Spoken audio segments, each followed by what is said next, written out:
Hello students, how are you? We are starting chapter 3 Rural Life and Society from class 8th History. History का आज हम class 8th का chapter 3 start करने वाले हैं, जिसके अंदर में हम रूरल लाइफ, जो ग्रामीण जीवन था, सोसाइटी थी, सामाजिक जीवन था ब्रिटिश के टाइम में, उसके बारे में आज हम स्टडी करेंगे कि किस तरह से उन्होंने अपने आपस को कि रूरल लाइफ को चेंज हुई थी ब्रिटिश के टाइम में।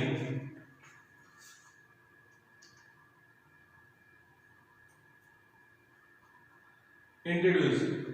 The British colonial power secured the political control over their Indian territory. Its political archies began to feel the strain and financial liabilities they had to bear. Cost of maintenance, the administrative structure were expense and funds. The purpose of India goods and reporting and exporting to England. So the British government embarked on the exploring the way of enhance income through the revenue. However, their policies run in traditional Indian. British जो colonial थे बेटा, जहां पर हमें ये word नजर आएगा British colonial, इसका मतलब क्या होता है? ब्रिटिश कॉलोनियल का मतलब, ब्रिटिश कॉलोनियल का मतलब होता है जब देश गुलाम था। जहां पर भी ये वर्ड नजर आ जाए समझ जाना कि यहाँ पर गुलामी जैसी बातें चल रही हैं, क्योंकि हमारा जो देश था, भारत जो देश था, वो ब्रिटिश की कॉलोनी था और उस टाइम में जो ब्रिटिश की कॉलोनियल पावर थी उसने हमारे सारे राजनीतिक, सामाजिक और आर्थिक अधिकार अपने वश में किए हुए थे, और जिसके कारण जो व्यक्ति होते थे, जो भारत के जो किसान थे, ग्रामीण लोग थे, कंपनी में काम करने वाले लोग या फिर एक व्यवसाय करने वाले लोग, क्राफ्ट्स पर्सन काम करने वाले लोग, वो सभी के सभी अपने सारे अधिकार कंपनी मींस ब्रिटिश कॉलोनी के अधीन थे, ठीक है। और उस वजह से वो क्या करते थे, expenses structure, war expenses and the funds of the purchase of Indian goods, वो इंडियन गुड्स को मतलब भारत के सामानों को खरीदते थे एंड एक्सपोर्टिंग टू इंग्लैंड, और इंग्लैंड में भेज दिया करते थे। इसका कहने का मतलब ये है कि वो भारत के जो अच्छे किस्म के जो रॉ मटेरियल होते थे, जैसे कपास या फिर अलग जैसे हीरा या डायमंड्स, स्टोन्स, वो बहुत नॉमिनल चार्जेस में भारत के लोगों से खरीदते थे या खरीदते नहीं थे, तो उनसे ये समझ लीजिए जबरन वसूली करते थे ले जा करके, और उनको एक्सपोर्ट कर दिया करते थे इंग्लैंड में। So the British government embarked on the exploring the way to enhance the income through the revenue, और उन्होंने इसी के कारण रेवेन्यू भी स्टार्ट किया कई तरह से, आगे जाकर के हम उसको स्टडी करेंगे।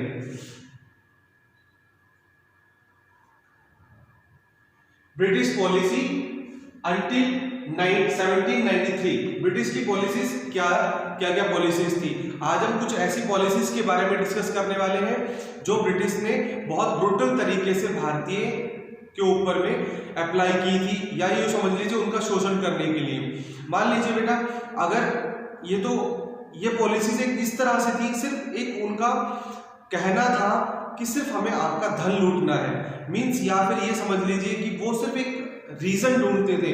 अगर बेटा मैं अगर आपसे बोलूं कि अगर किसी बच्चे के पास में 500 रुपए है और मैं ये बोलूं कि आपसे वो 500 रुपए मैं नहीं लूंगा, अगर मैं ये पेन उछालूं और अगर नीचे आ गया तो ये पैसे मैं 500 रुपए नहीं लूंगा, तो आप ये क्या कहोगे कि सर ये पेन अगर आप उछालोगे तो वो तो नीचे आएगा। तो इसका मतलब ये है कि सिर्फ आप मुझे लूटने का बहाना ढूंढ रहे हैं। तो ऐसे ही ब्रिटिश लोग भी क्या करते थे, सिर्फ लूटने का एक बहाना किया करते थे, जिसमें से एक बहुत ग्रेट एग्जांपल है हमारा lapse policy. Lapse policy Lord Dalhousie ने चलाई थी, ब्रिटिश ऑफिसर थे, लॉर्ड डलहौजी ने चलाई थी, और जिसके अकॉर्डिंग होता क्या था, उसके अकॉर्डिंग ये होता था कि अगर कोई राजा अपने बिना बच्चों के या तो अगर उसके ना तो लड़का है ना या लड़की है, या फिर उसको किसी भी प्रकार का कोई संतान नहीं है, तो उसकी प्रॉपर्टी छीन ली जाएगी। और सबसे बड़ी बात तो ये थी कि अगर कोई राजा अपने नेचुरल हेयर के बिना मरता है, मीन्स गंजा होकर के मरता है। अब भाई आप ये बताइए कि हमारे घर के अंदर में आपने बुजुर्गों को देखा होगा कि ज़्यादातर बुजुर्गों के लास्ट टाइम में जब वो 60-65 के एज के होते हैं, बाल हट उड़ जाते हैं, तो भाई ये क्या मतलब हुआ कि भाई बाल हमारे उड़े और आप हमारी जमीन छीन लोगे, तो वो बस सिर्फ एक बहाना ढूंढते थे। तो इस तरह से लैप्स की पॉलिसी थी। खैर लैप्स की पॉलिसी हमारे इस चैप्टर में नहीं है, हम और भी करेंगे। तो जिसके अंदर में से क्या था, ब्रिटिश पॉलिसी जो थी पहली थी हमारी इजरादारी सिस्टम। अभी इजरादारी सिस्टम क्या था, when the East India Company obtain diwani of Bihar, Bengal and Orissa 1765, they continued with the traditional method of revenue collection। उन्होंने ट्रेडिशनल वैल्यू 1765 में ट्रेडिशनल हिसाब से जो रेवेन्यू इकट्ठा किया करते थे, टैक्स कलेक्ट किया करते थे, उसी हिसाब से उन्होंने टैक्स करना स्टार्ट किया। अब पहले कैसे ट्रेडिशनली रेवेन्यू कैसे स्टार्ट होता था, जमींदारों के हिसाब से या फिर इशकदार के हिसाब से या तालुकदार इकट्ठा किया करते थे या गांव का कोई मुखिया टैक्स इकट्ठा करता था, इस तरह से। अब आपने एक वर्ड का सुना हो, दीवानी, ये वर्ड दीवानी। अभी दीवानी क्या होता है बेटा, उस टाइम में जो केस होते थे या कानूनी मुकदमे होते थे या कानूनी तरीके होते थे, वो 3 तरह के होते थे, दीवानी, फौजदारी और सिविल सामान्य। तो दीवानी के अंदर में सारे लेखा जोखा जो भी आता था, उस तरह के मामलों को दीवानी बोला जाता था। फौजदारी उन्हें बोला जाता था जिसके अंदर में लड़ाई दंगा मार पिटाई वगैरह एटसेट्रा आती थी। और सामान्य होते थे जो भी कोई लेन देन, घरेलू हिंसा, कोई मार पिटाई ये वगैरह आया करती थी। लेकिन दीवानी का मतलब था कि जहां पर लेन देन या कुछ जमीन जायदाद से रिलेटेड होते थे, वो दीवानी होती थी, कहा जाता था। तो यहाँ पर ब्रिटिश ने क्या काम किया, ब्रिटिश ने सबसे पहले क्या किया, Bihar, Bengal and Orissa in 1765 they continued the traditional method of the revenue collection, but the official of company suppressed huge amount of the peasants unofficially, which added to their personal wealth। कि जो ग्रामीण जो लोग थे, जो काम के किसान लोग थे, वो एक टैक्स तो दिया करते थे, वो एक जैसे कि अड़ती टैक्स देना, गेहूं पे टैक्स देना, अनाज पे टैक्स देना, होने वाले बिजनेस पे टैक्स देना। लेकिन इसके अलावा वो क्या करता है, अनऑफिशियली कि which added to their personal wealth, वो ऐसे टैक्स में लगाते थे जो उनकी पर्सनल वेल्थ यानी उनकी पर्सनल पैसा, उनके रुपए दौलत, उनके जो कैश अमाउंट जो बैंक में या कहीं कैश में वो इकट्ठा करते थे, वो भी उनकी भी सुरक्षा हो सके, मतलब कि वो भी बढ़ सके। However, until 1770s, the company income from the land revenue was too little, which is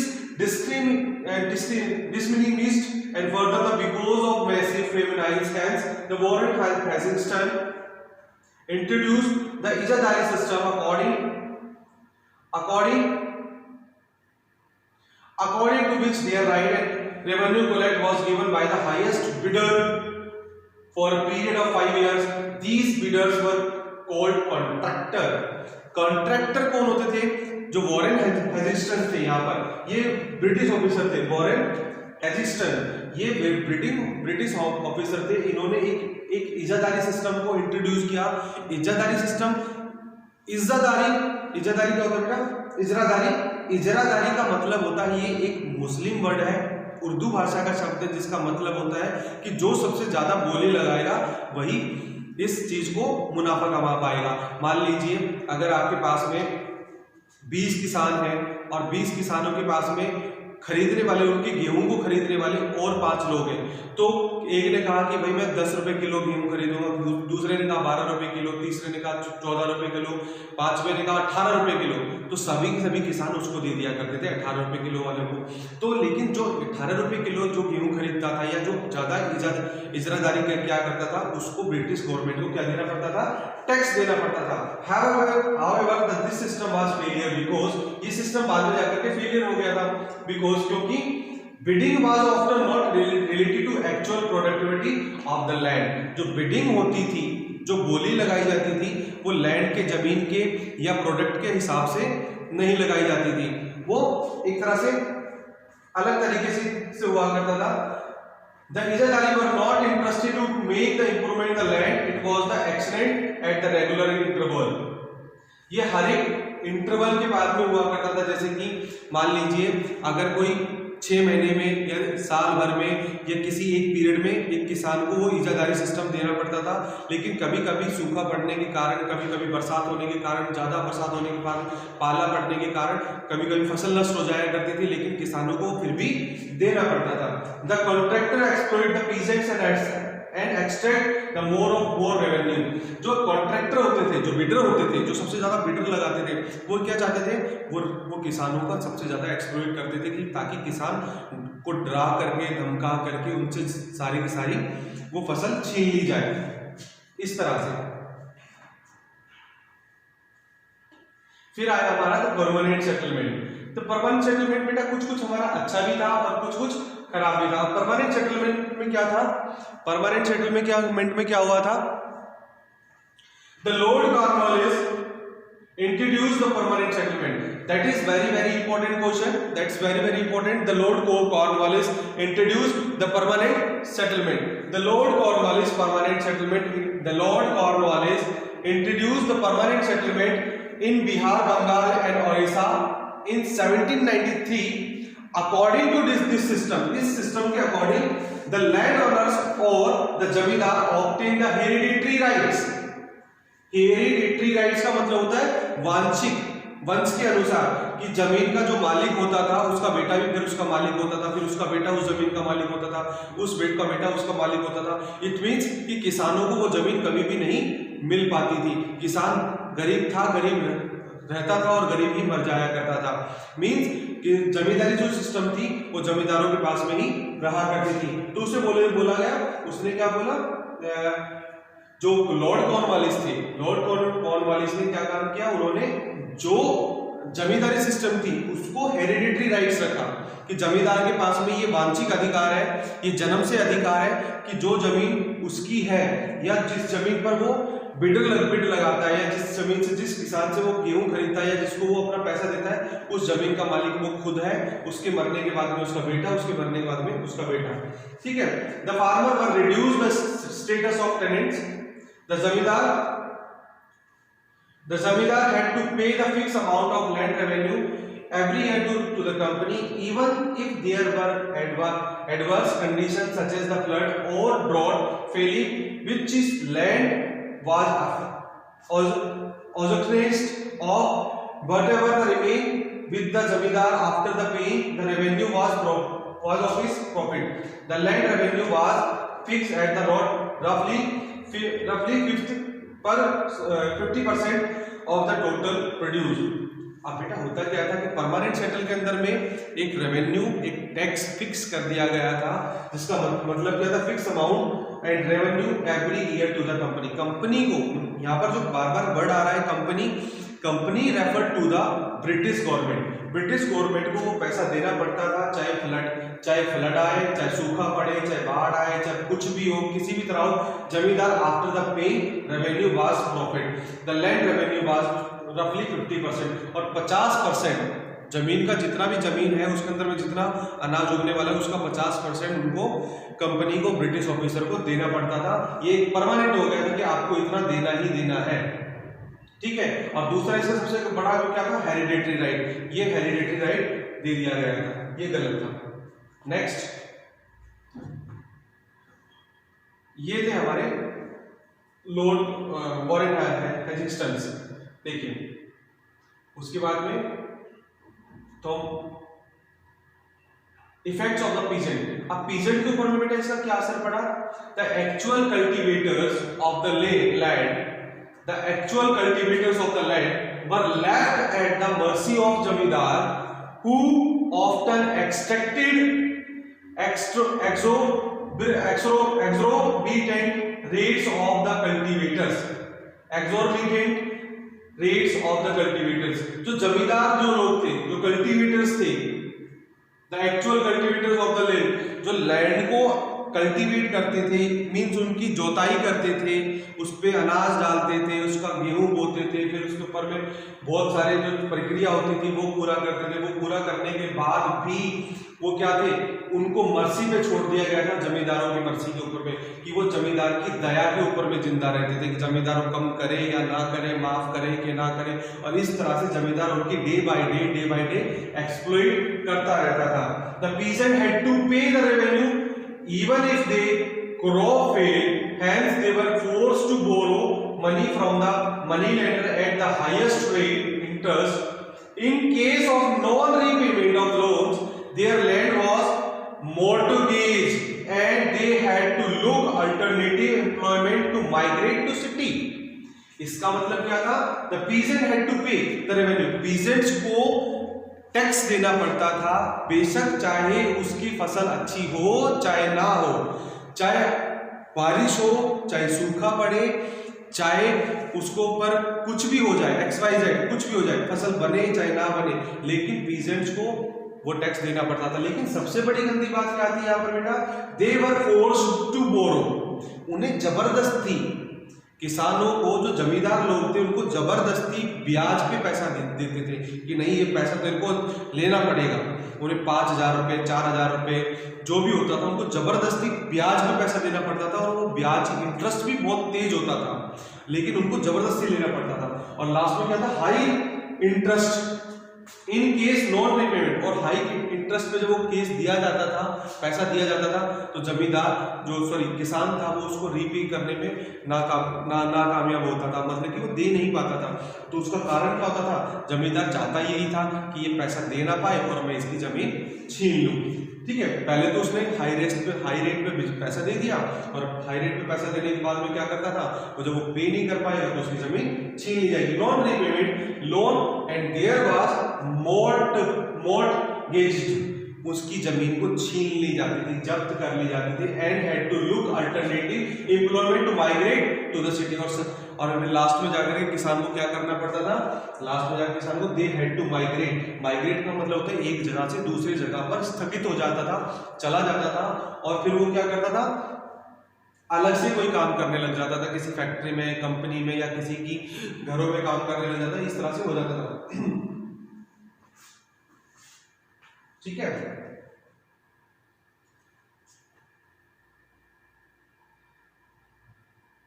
at many places the money lenders replaced the toll of landlords who took interest in improving the agriculture production. Many of them were the absent landlords who leased that land to tenants and that lived the cities. कि कुछ absent लैंडलॉर्डर हुआ करते थे। उन absent लैंडलॉर्डर्स वो लैंडलॉर्डर्स होते थे जिनके पास में जमीन तो थी, लेकिन वो जमीन को देखभाल नहीं करते थे। ऐसे जमींदारों को क्या बोला गया? एब्सेंटी लैंडलॉर्डर कहा गया। Who leased out the land to the tenants and lived the cities.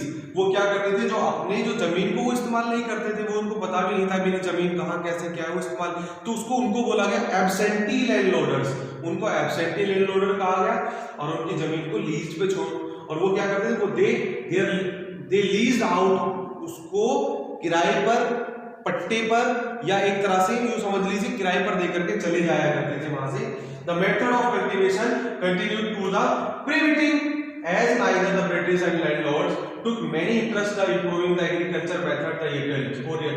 In order to gain maximum revenue, the farmers were forced to cultivate cash crop. अब रेवेन्यू इकट्ठा करने के लिए, to in order to maximum revenue, maximum ज्यादा से ज्यादा tax इकट्ठा करने के लिए क्या किया जाता था बेटा? किसानों को दबाव बनाया जाता था, उनको फोर्सली दबाव बनाया जाता था कि वो कैश क्रॉप को उगाए, such as the indigo, cotton instead of rice, wheat. This caused the wide spread and feminine like the situations. इसका कहने का मतलब क्या था बेटा? इसका कहने का मतलब ये था कि पहले किसान क्या करता था? पहले किसान कैश क्रॉप उगाता था। Cash crops are the two types of cash crop होती है बेटा, cash crop, commercial crop. Cash crop वो होती हैं जिनको हम देते हैं और पैसा लेते हैं, जैसे आलू, गोभी, पालक, मेथी, भिंडी, टमाटर, पोटैटोज। इनको क्या करते हैं? किसान ने उगाया, उगाने के बाद में बेचा और पैसा ले लिया। क्योंकि अगर इनको नहीं बेचेगा तो ये सड़ जाएंगे, ये खराब हो जाएंगे। तो इन ऐसी क्रॉप्स को क्या बोला जाता है? Cash crop. बट दूसरी होती है कमर्शियल क्रॉप। लेकिन ब्रिटिश लोगों ने क्या काम किया? अपने फायदे के लिए उनको जबरदस्ती कॉमर्शियल क्रॉप उगाया गया। कॉमर्शियल क्रॉप का मतलब होता है, कॉमर्शियल क्रॉप का मतलब होता है जहां पर बिजनेस के लिए, पैसे के लिए उगाया जाए, जैसे गेहूं, चावल, इंडिगो, शुगर केन और सबसे खतरनाक ओपियम जिसे अफीम बोलते थे, और इंडिगो। इस तरह के उन्होंने अपने फायदे के लिए क्रॉप्स उगाई। फिर आता है हमारा द रोहितवारी सेटलमेंट। अब रोहितवारी सेटलमेंट 1820 में आया था, 1820 में आया था। The governor of Madras province sir Thomas Munro introduce the system of ryotwari settlement the Madras presidency. Ryotwari settlement को जो इंट्रोड्यूस किया था उसको किया था सर थॉमस मुनरो ने किया था, द बॉम्बे प्रेसिडेंसी का। According to this system the peasants and ryots were considered as the owner of land and land revenue was collected directly from them. According to this system, इस system के according क्या होता था कि जो पीजेंट्स जो होता था, पीजेंट्स और द रॉयल्स, रॉयल्स मतलब किसान या पीजेंट, जो भी उस खेत की जोताई कर रहा होता था, कल्टीवेट कर रहा होता था, उसी को उस जमीन का असली मालिक मान लिया जाता था।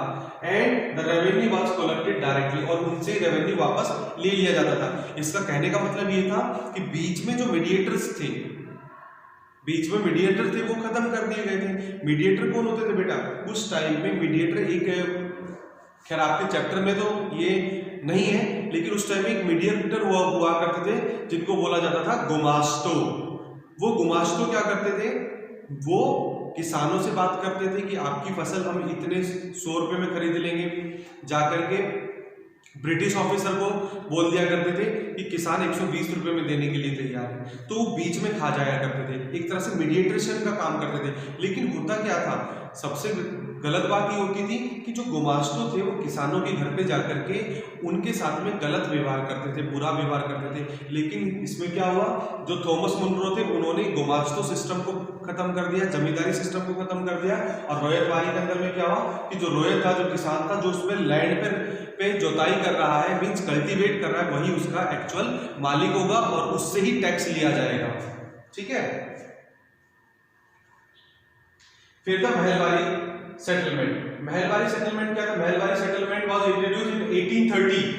This system was introduced by the western Uttar Pradesh, part of Madhya Pradesh and Punjab. Under this system the land revenue settlement was the made of entire state और महल। कहने का मतलब बेटा वही हो गया कि अंग्रेजों को, ब्रिटिश गवर्नमेंट को किसी भी तरीके से हमारी रोजी रोटी छीननी थी, उन्हें पैसा चाहिए था, उन्हें टैक्स चाहिए था, किसी भी तरह से वो छीनना चाहते थे। तो अब उन्होंने क्या किया, महल के ऊपर भी टैक्स लगा दिया कि the system introduce western Uttar Pradesh में लगाया गया, part of Madhya Pradesh, Punjab system the land revenue settlement was the entire state of महल, महल के ऊपर में भी लगा दिया गया। The Talukdar or the head of the village had to collect the revenue from the villager, had to the company and over to the company. The rate of revenue was roughly half to the total agriculture produce, which is that subjugate periodic revision. Periodic revision मतलब कि जो land revenue था, उस land revenue में खेत का, एक गांव का एक इंपॉर्टेंट व्यक्ति होता था जिसको बोला जाता था तालुकदार। तालुकदार एक तालुका होता था, जैसे कि मान लीजिए जैसे कि मैं बोलूँ धारूहेड़ा तालुका, पटौदी तालुका, गुड़गांवा तालुका, रेवाड़ी तालुका, तो ये अलग अलग तालुका होते थे। इस तालुका में बहुत सारे 2, 4, 5, 10, 15 गांव होते थे। उन सारे गांवों को एक संभालता था जिसको बोला जाता था तालुकदार बोला जाता था, और हेड ऑफ द विलेज होता था, यही टैक्स इकट्ठा करके ब्रिटिश को दिया करता था। तालुकदार सिस्टम हुआ करता था। ठीक है।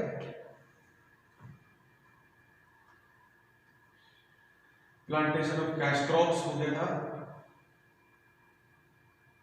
अब उन्होंने पीजेंट्स पर उन्होंने बेटा क्या किया था, कमर्शियल क्रॉप उगाना शुरू कर दिया था। To grow the commercial crop such as the tea, office, indigo, coffee, indigo, jute, oil seed, sugar cane, mulberry, opium, rubber.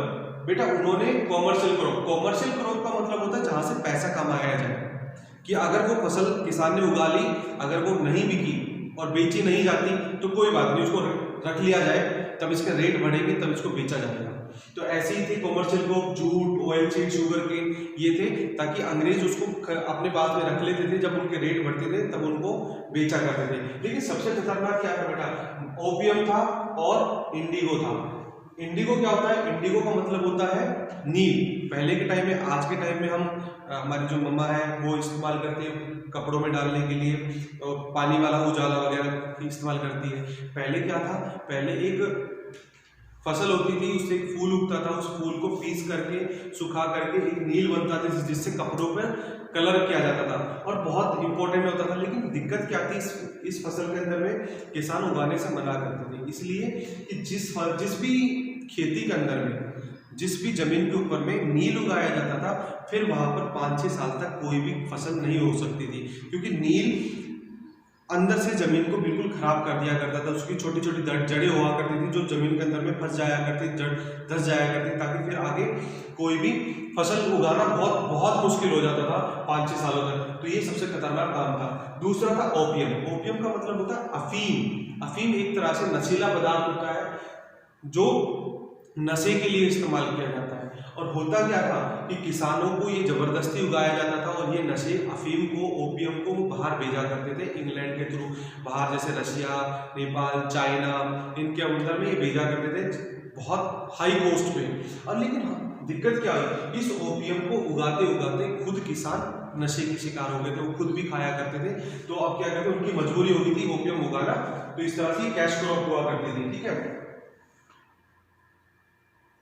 Peasants revolt. अब बेटा जब झगड़ा हो गया था, इतना मार पिटाई हो गया था, तो पीजेंट्स ने रिवोल्ट कर दिया, विद्रोह कर दिया कि आप हमसे इंडिगो उगा रहे हैं, ओपियम उगवा रहे हैं, ऊपर से हमसे जबरदस्ती टैक्स लगाया जा रहा है, रोयत वाली सिस्टम आ गया है, महल वाली सिस्टम आ गया है। तो बार बार टैक्स से वो क्या आ चुके थे, वो बहुत ज्यादा परेशान हो चुके थे। और इसका कारण क्या है, dispose the oppressive peasant led many revolts of the Bihar, Bengal against the indigo plant.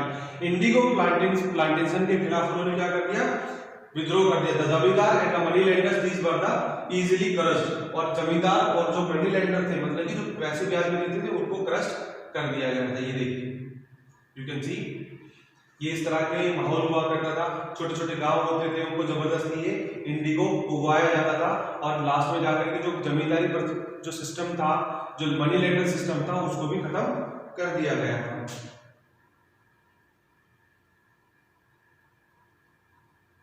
Indigo revolt. अब indigo revolt is very important in our chapter. The word indigo, what do you mean by the indigo? Indigo का मतलब क्या था?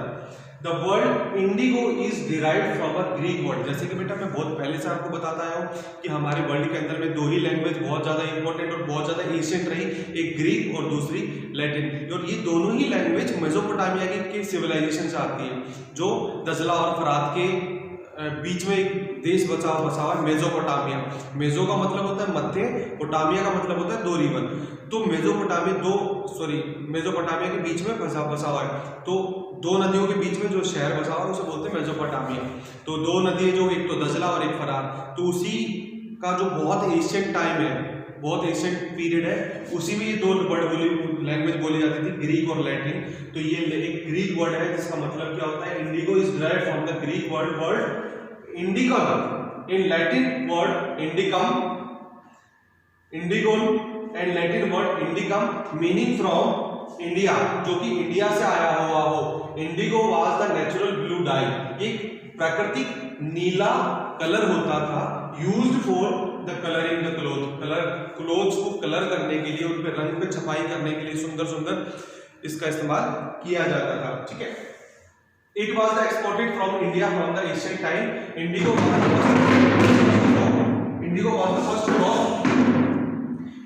The first crop to begin the grow the British plantation, as the British required the regularly supply the indigo.